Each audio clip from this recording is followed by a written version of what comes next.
Hello, and welcome to my portfolio.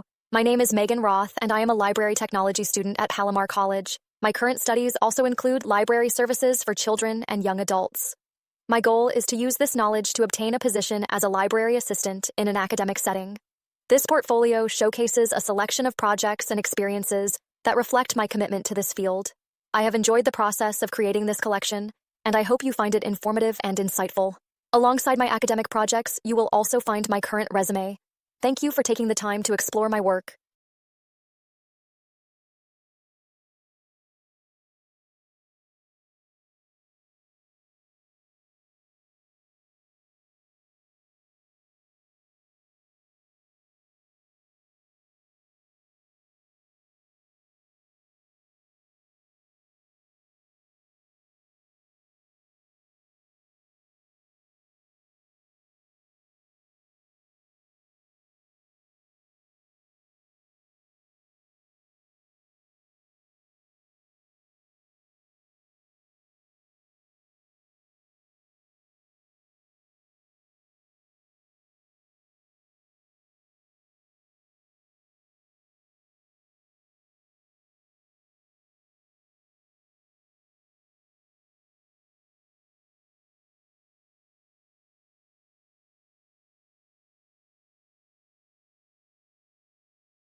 Hi, my name is Megan Roth, and in today's literacy activity, I will be utilizing the technique of draw and tell a story.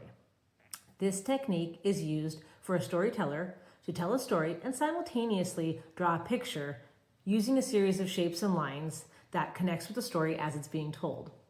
In the end, a picture will be created, and this picture will be directly linked to the story that is told. Using draw and tell story formats, children can see a visual representation of the story as it unfolds, and this helps develop a better understanding and engagement with the story being told. It invites dialogue with children during storytelling and can help develop conversational skills. The use of shapes being built upon help children to use predictive skills to guess what may come next and strengthen their critical thinking and listening skills. All of these abilities will help children strengthen their language skills. The age range for this type of storytelling would be preschool, 3 to 4 years old.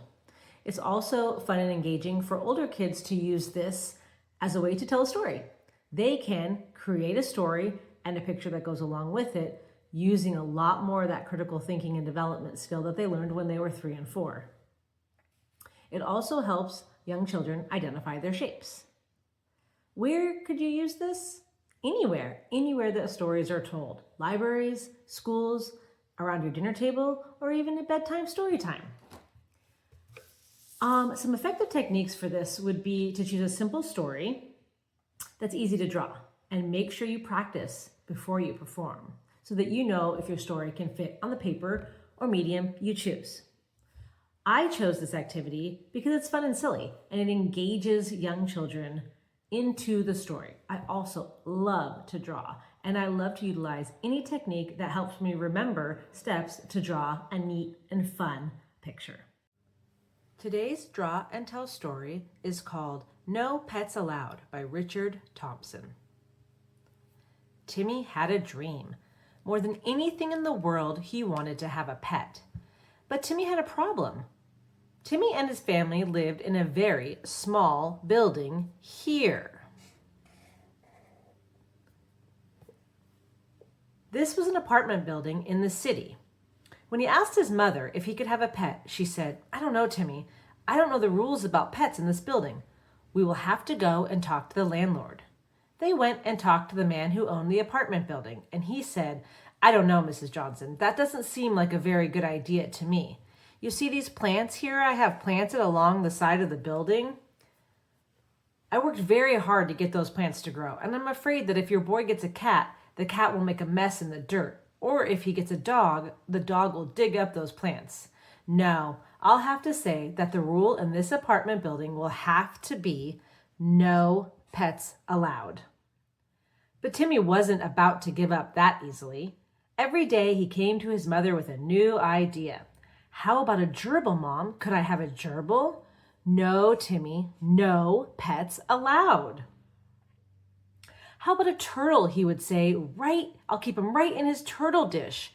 No, his mom would say, no pets allowed. What other kind of pets do you think Timmy would suggest? A bird? Nope, no pets allowed. A monkey? No, no pets allowed. How about a snake? Snakes don't make messes. Nope, no pets allowed. Poor Timmy, it looked like he was never going to have a pet, and that was very sad. But you know what made it even sadder? All of his friends seemed to have pets.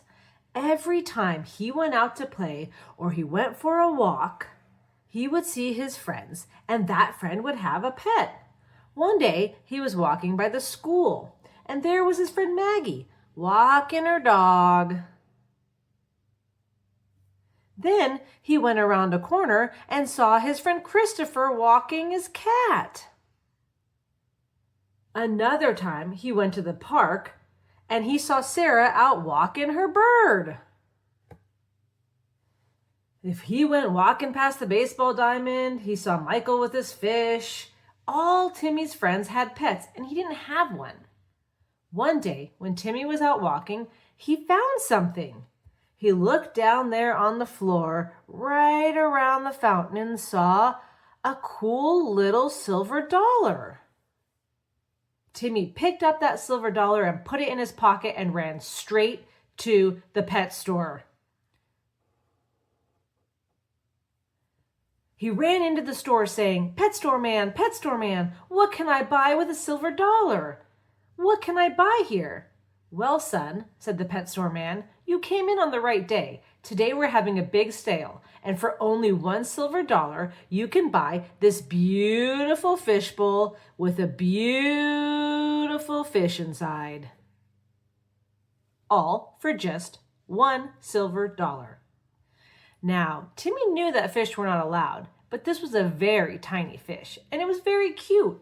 And it was looking up at him with tiny wet eyes, and Timmy was sure he heard the fish calling to him, Timmy, buy me, buy me, buy me. He couldn't resist. He bought the fish, and he took it home. And you know what his mom said? No pets allowed. Timmy had to take the fish back to the pet store. But the pet store man wouldn't take the fish back. I'm sorry, he said. All sales are final. You'll have to keep that fish. What was Timmy going to do? He couldn't keep the fish and he couldn't bring it back. Eventually, he thought of a plan. He took the fish down to the bay.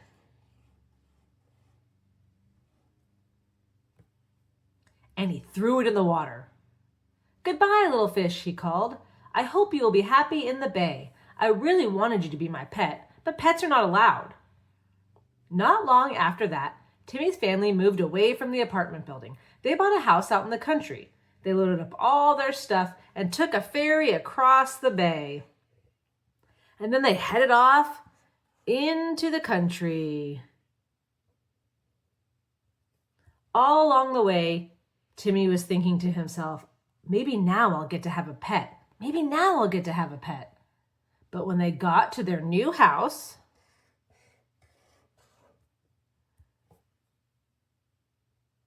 his heart sank. There were the same tiny plants growing along the side of the building. It was just like the apartment. Timmy wasn't too hopeful, but he asked his mom just in case. And then she said, Why, Timmy, of course you can have a pet. We're in a big house now. You can have any pet you want. Timmy yelled, woohoo, and ran outside. And he discovered something about his new house.